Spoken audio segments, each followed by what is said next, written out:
President Trump is giving House Republicans a blunt warning: pass tax cuts or lose next year. It happened during a conference call between the president and the GOP. I actually think they're going to lose next year no matter what, because I think that's not an equation. Their president has a 37, 38% approval rating. I don't think it's related. No, it's not. That's They're going to lose. They're going to lose because maybe he was tweeting and it started to hurt with the bone spur, and so he just trailed off and didn't finish his thought. But they are going to lose because the president of the United States, who is a Republican, who they have kowtowed to now shamelessly for 9 months, and therefore are connected to. Yeah, walk the plank. Yeah. As what, Harold? Isn't this historically low approval ratings for this long a period of time? Yeah, I don't think. And no moral compass. Mid-30s, yeah. He's lost the moral authority. Yeah. Oh, good Lord. 8 lies a day. I understand, Mark Halperin, that the generic ballot test is skewed really in a big direction for the Democrats. Something like 52 to 37, 38%. I've never seen it so bad for any party as it is for the Republicans right now under Donald Trump. And Democratic fundraising in the House races in particular is going quite well. Well, and there is. And they're not even doing anything right. Funding problems, actually, they're not. Then the Republicans are having trouble funding problems. And then I think, Richard, this weekend I saw that that Congress has its lowest approval rating in quite some time, down to 14%.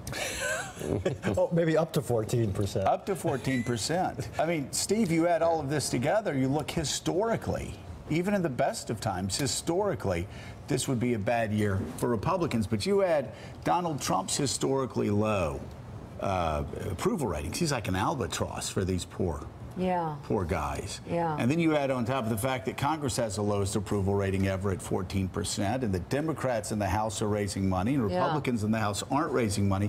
And you have Steve Bannon going out, actually getting people that have been convicted and sent to jail to run for Congress, and he's trying to get the worst of the worst to run against Republicans.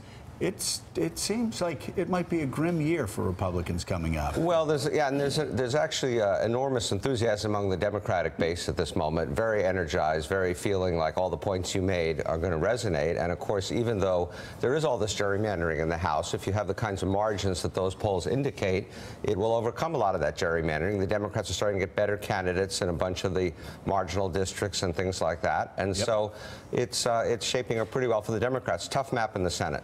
For the Republicans, there's a tension, obviously, between worrying about getting primaried and appealing to anybody in a general election. And everything the Republicans have done up to now has been tilting in the direction of worrying about primaries. And the question is whether they're ever going to make a pivot.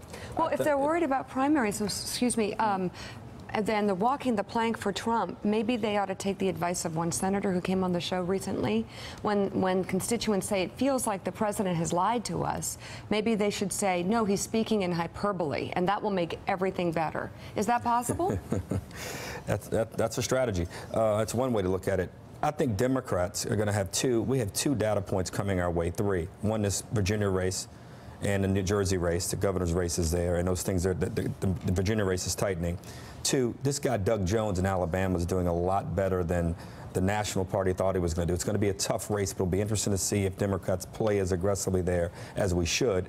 And three, Ross Douthat, I think I'm pronouncing his name correctly, the columnist for the Times. I thought he had a very interesting piece yesterday about what Democrats need to do. He talked about how inflamed the country is about, in a negative way, about Trump, but how we as Democrats better figure out a way to speak to that dissatisfaction and anxiety that voters are feeling. And if we're able to do that and compromise a bit on some of the things that we've campaigned so aggressively on, we might find ourselves in the majority. Because I think taking Trump on alone, as bad as these numbers are, I'm not convinced they translate into victories yet for us. However, I like the terrain and how it's setting up. We just got to make sure we are prepared to make that. Up well, but the Democrats still are clueless in how to reach a national audience. If you're a Democrat, it's got to be very, very disturbing for you. Mark, though, there are usually off-year elections. You're not really sure, especially off-year elections.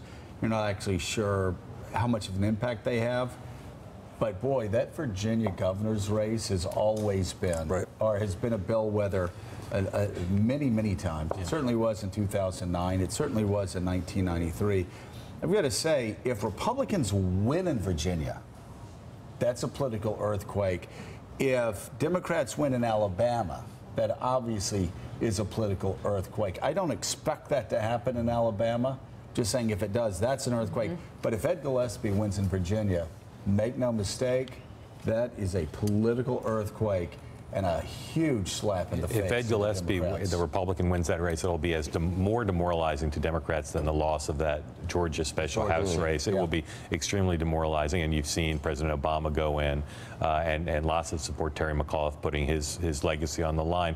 Republicans that'll get a lot of attention, but they are staking everything on the midterms on passing tax reform and tax cuts. Right. And you're seeing the mind focused a lot more between the White House and congressional Republicans on this than they were on health care, because they literally believe that this is a binary thing. If they do not pass tax reform and tax cuts, they acknowledge they will be wiped out in the midterm. But Gene, if you already have Bob Corker against you, because Bob Corker talked about how tax reform is going to be harder than health reform even before Donald Trump started attacking him on Twitter.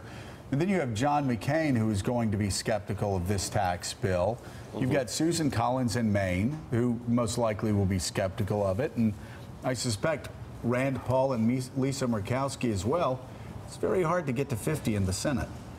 It's always hard to get to 50 with this Senate, and I'm sure President Trump will play a constructive role. And he'll probably alienate more senators before we get done. Looking at the political situation, until the Obama years, basically you could count on the Virginia result of the governor's race going against the way the presidential race went the year before. It's after the year after the presidential race. Obama broke that chain with Terry, but with McAuliffe. But generally speaking, so you would expect the Democrat to win there, Ralph Northam. That would be a national blow to Democrats if Ed Gillespie managed to win. However, I think what's heartening for Democrats is what's happening on local levels. They're getting really good candidates to run in these House races. A lot of candidates who you would think might otherwise have gone to the Republican side. A lot of veterans, a lot of people who really have roots in their communities. I think that's the real potential story of this election is all politics being local and Democrats getting a lot of really good candidates to run in these House races. That could change the playing field considerably. Sure. Thanks for checking out MSNBC on YouTube, and make sure you subscribe to stay up to date on the day's biggest stories. And you can click on any of the videos around us to watch more from Morning Joe and MSNBC. Thanks so much for watching.